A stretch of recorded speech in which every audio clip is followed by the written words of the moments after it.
গেল সপ্তাহে প্রতিমটি গুপ্তর চালচিত্র সিনেমা দিয়ে টলিউডে অভিষেক হয়েছে জিয়াউল ফারুক অপূর্বর। সিনেমাটি মুক্তির এক সপ্তাহের মধ্যেই এলো সিনেমার সিকুয়েলের খবর।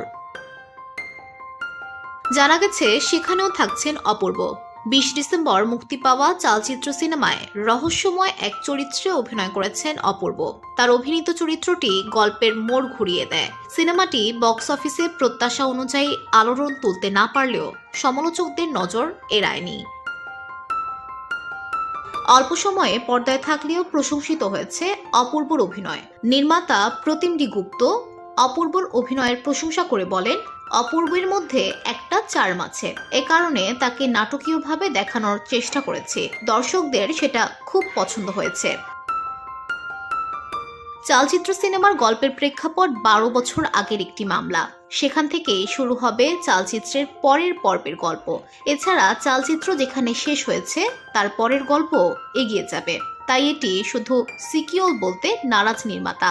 চালচিত্রের পরের পর্বকে একই সঙ্গে প্রিকিউল ও সিকিউল বলেছেন তিনি। সিনেমার নাম এখনো চূড়ান্ত হয়নি। প্রযোজনায় থাকবে ফ্রেন্স কমিউনিকেশন।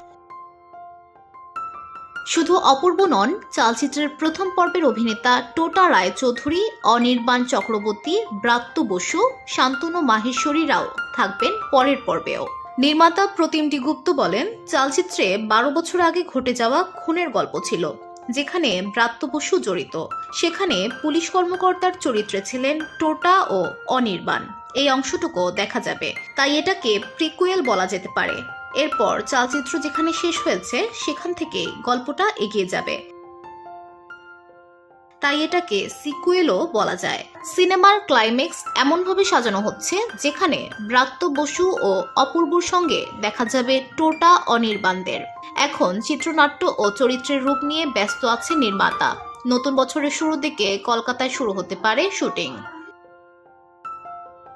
অপূর্ব বর্তমানে যুক্তরাষ্ট্রে অবস্থান করছে। নির্মাতার দেওয়া তথ্য মতে যুক্তরাষ্ট্র থেকে ফিরেই চালচিত্রের নতুন পর্বের শুটিংয়ে যোগ দেবেন অপূর্ব। আগামী বছরের দুর্গাপূজা কিংবা বড়দিন উপলক্ষে সিনেমাটি মুক্তির পরিকল্পনা করা হচ্ছে বলে জানিয়েছেন নির্মাতা। VOD Bangla news desk.